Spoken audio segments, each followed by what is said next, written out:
When there's no more hope is left in me, I can see what comes my way, and I'm always lost.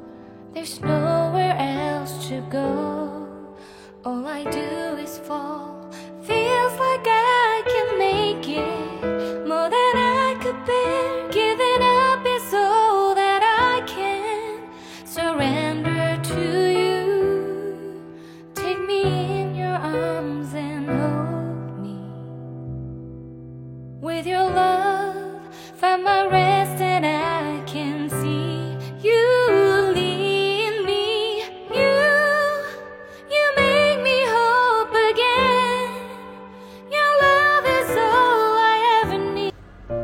Hi guys, it's Life Love Diaries again, and today may panibago na naman tayong kwento entitled Kayamanan. Dear Life Love, lumaki ako sa hirap, Life Love. Isang magsasaka yung aking ama at naglalako naman ng tilapia at ibang isda ang aking ina. Dalawa kaming magkakapatid, puro mga babae. Sa murang edad, nakikita ko at nararamdaman ang hirap ng buhay, lalong-lalo na kung mismong nakikita mo yung mga magulang mo na kumakayod para pantustos sa pang-araw-araw na gastusin. At habang lumilipas at lumalaki ako, Life Love, sinabi ko sa sarili ko, gagawin ko ang lahat para kumita at yumaman, para hindi na maging mahirap ang buhay ng mga magulang ko. Second year high school ako ng mga panahon na yun, Life Love, nang ma-hold up ang aking mama dahil lang sa kakarampot na kita at benta sa pagtitinda ng isda.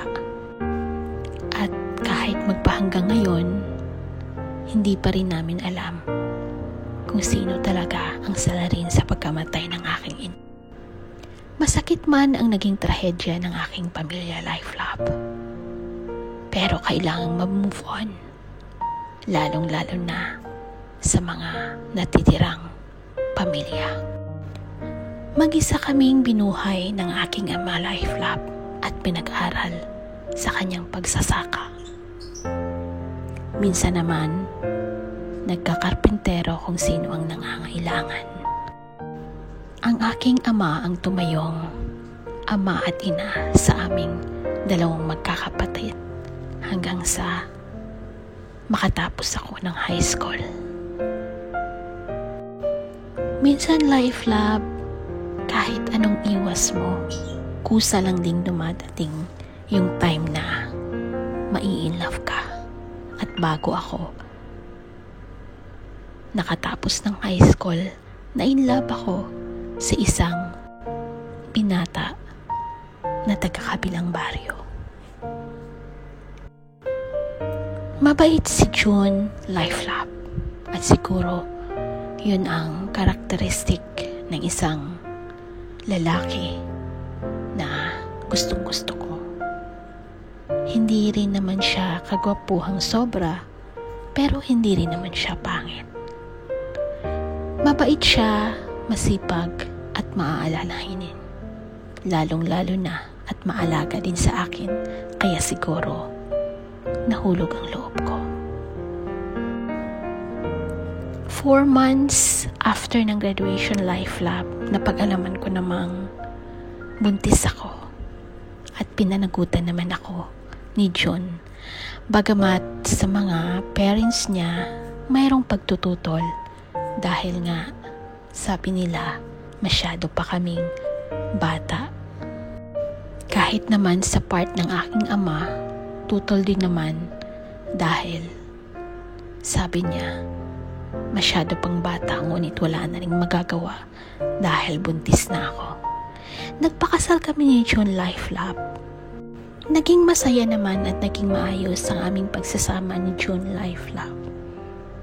nagkaroon siya ng kanyang trabaho at ako na may nasa bahay lang din at nag-aalaga ng aming anak.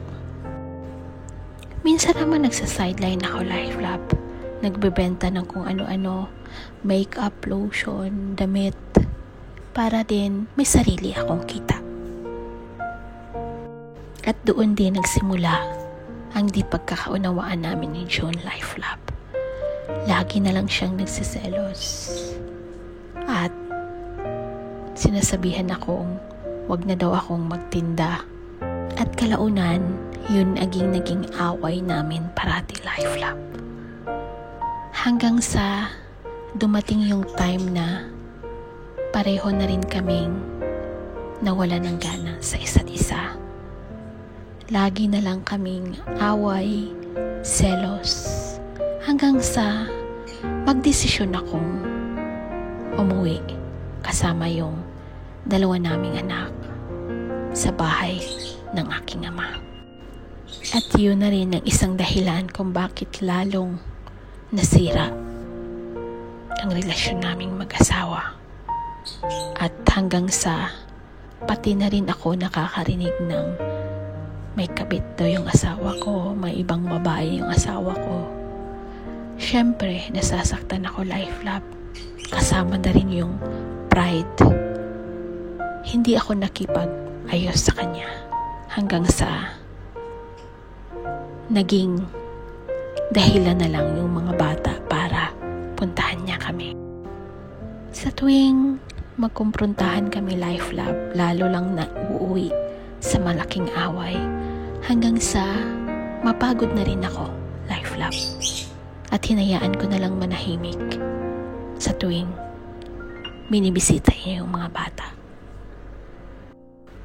It was then I decided na mag-abroad, Life Lab, para sa mga anak ko, para mabigyan ko sila ng magandang kinabukasan.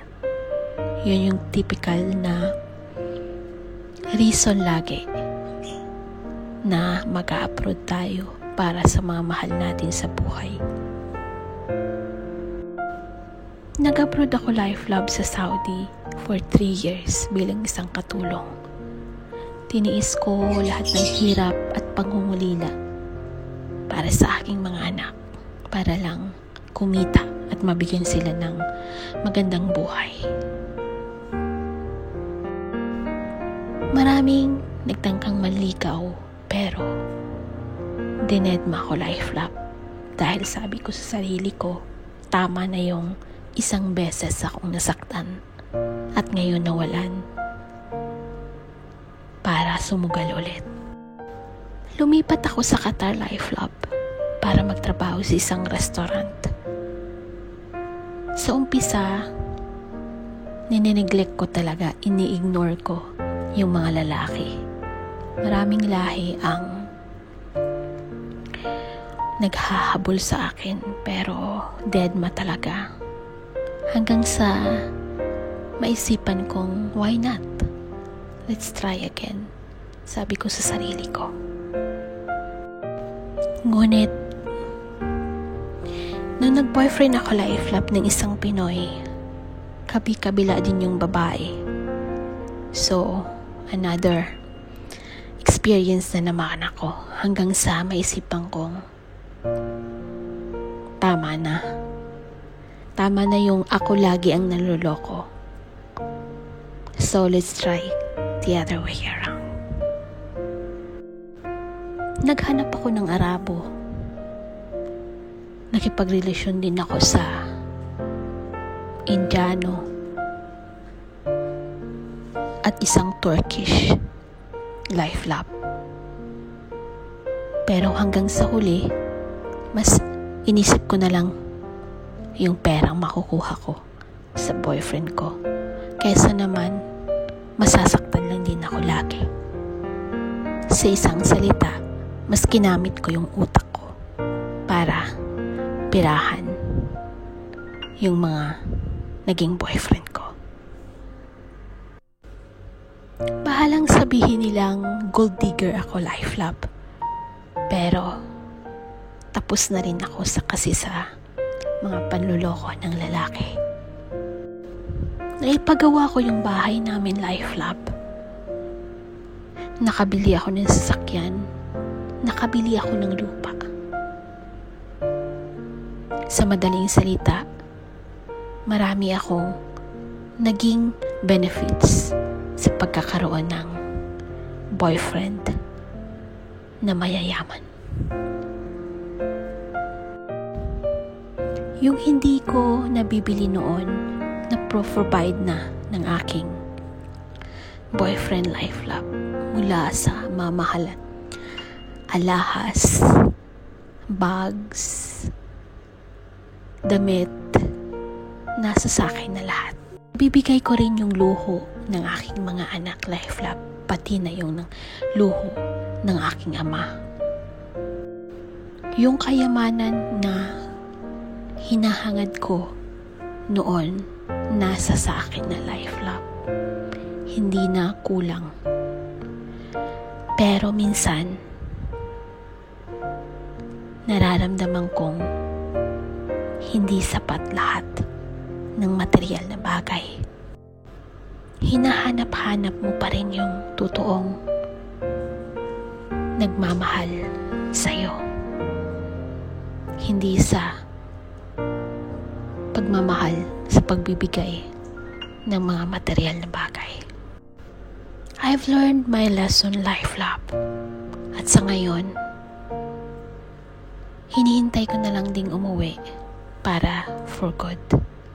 At sana mahanap ko yung kaligayahan sa piling ng aking mga anak. Hanggang dito na lamang, Life Lab. At maraming salamat. More power to you. Thank you, Lovelyn, for sharing your story with us. Sabi nga nila, happiness is what we make it. Oo, napapasaya tayo ng mga material na bagay. Pero, mas magiging masaya tayo if we are secure and loved ng mga taong mahal natin at nagmamahal din sa atin ng tunay. Kahit sa'yo na lahat yung kayamanan sa buong mundo, unless you have someone to share it with, doon ka lang maging happy. Happiness is not about collecting material things or beautiful memories. It's about being contented kung anong meron ka. Ayan, good luck sa'yo, Lovelyn, and I hope you will find your true happiness soon. It's time for me to say goodbye, guys, and I hope nakapulutan po ng aral ang ating kwento today, and hope to see you soon again on our next episode of Life Love.